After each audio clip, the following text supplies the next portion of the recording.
जय श्री कृष्ण। पौष मास की पुत्रोदय एकादशी का विशेष फलदायी होती है। यह खासकर उन दंपतियों के लिए है जो संतान प्राप्ति की कामना रखते हैं। धार्मिक मान्यता है कि इस दिन शुभ दिन पर व्रत का पालन करने और भगवान विष्णु की उपासना करने से संतान संबंधी समस्याएं दूर होती हैं। इसके साथ ही यह व्रत संतान की सुख समृद्धि और स्वस्थ जीवन के लिए भी किया जाता है। हिंदू पंचांग के अनुसार पौष मास की शुक्ल पक्ष की एकादशी तिथि की शुभ शुरुआत 9 जनवरी 2025 को दोपहर 12:22 पर होगी। वहीं इसका समापन अगले दिन 10 जनवरी 2025 को सुबह 10:18 पर होगा। शास्त्र के अनुसार सूर्य उगने के बाद तिथि की गणना की जाती है। यही वजह है कि 10 जनवरी दिन शुक्रवार को पुत्रोदय एकादशी मनाई जाएगी। पुत्रोदय एकादशी का व्रत अक्सर महिलाएं या विवाहित जोड़े रखते हैं।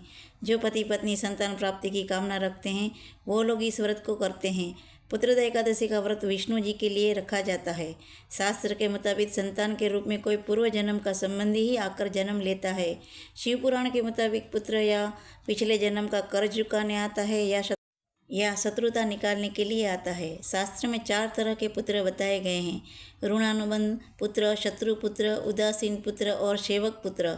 आओ जानते हैं कि 4 तरह के पुत्र कैसे होते हैं।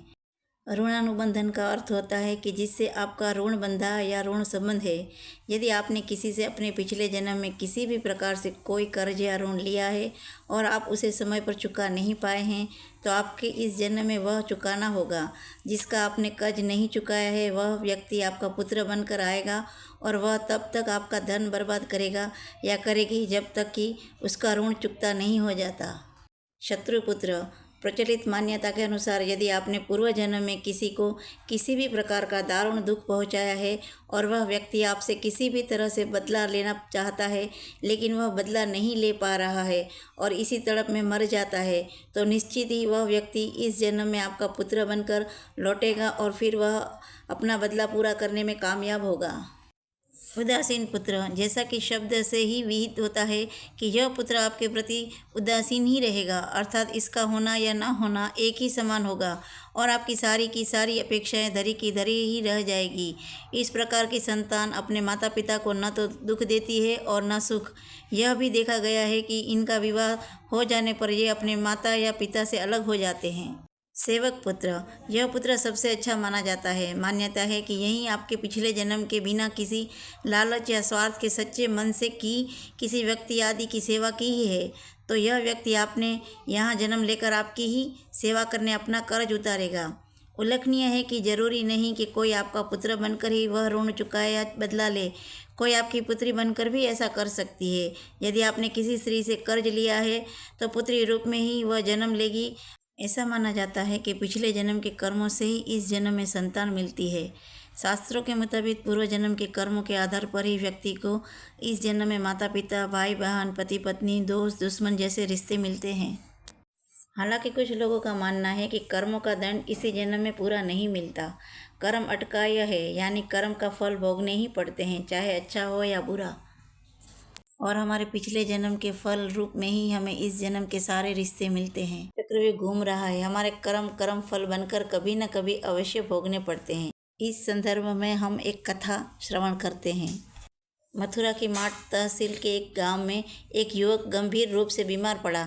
उसकी पत्नी ने दिन रात एक कर अपने पति की सेवा की। वृद्ध पिता ने यथाशक्ति सब जमा पूंजी खर्च कर पुत्र का इलाज कराया, परंतु कोई लाभ न हुआ। युवक ठीक नहीं हुआ। एक दिन पुत्र ने पिता को अपने पास बुलाकर कहा कि पास के गांव में अमुक वैद्य जी है, दवा लाइए। दवा की कीमत 3.5 रुपये होगी। इस दवा से मैं ठीक हो जाऊंगा। पिता पास के उस गांव में जाकर वैद्य जी से दवा ले आए थे। दवा खाकर युवक सो गया। 2-3 घंटे के बाद पिता ने पुत्र को जगाकर उसका हाल जानना चाहा तो पुत्र पिता पर बिगड़ उठा और कहने लगा, अब न मैं तुम्हारा पुत्र हूँ न तुम मेरे पिता। पिछले जन्म में तुम एक डाकू थे और मेरी यह पत्नी पिछले जन्म में मेरी घोड़ी थी। एक दिन मैं अपनी घोड़ी पर चढ़ाकर कहीं जा रहा था। रास्ते में तुमने मुझे लूट लिया था और मेरी हत्या कर दी थी। पिछले जन्म का बदला मैंने इस जन्म में तुम्हारे बीमार पुत्र बनकर ले लिया है और तुम्हारी सारी कमाई खर्च करा दी है। पिछले जन्म में मेरी घोड़ी ने मुझे संकट में डालकर तुम्हारे हवाले कर दिया था और जब तुमने पास ही खेत की मेड़ में घास की गठरी लिए बैठे हुए घासिये को डरा धमका कर उसके पास मेरी घोड़ी की आगे डलवा दी थी तो मेरे लाख प्रयास करने पर भी घोड़ी अड़क कर खड़ी हो गई थी। तब तुम्हें मुझको लूटने और मेरी हत्या करने का मौका मिल गया। इस जन्म में भी मैं इसे आज अकेला छोड़कर विधवा बनाकर ही जा रहा हूँ। इस घसियारे के 3.5 रुपये का कर्जा भी तुमने अदा कर दिया है। वह घसियारा ही इस जन्म में वैध है। मैं अब जा रहा हूँ। और तभी युवक के प्राण पंखेरु उड़ गए। यह घटना हमें संकेत करती है कि जीवन में किए कर्मों का फल अवश्य भुगतना पड़ता है। इसलिए हमारा हमेशा यही प्रयास होना चाहिए कि हमारे किसी भी कार्य से किसी को कोई कष्ट न पहुँचे। जय श्री कृष्ण।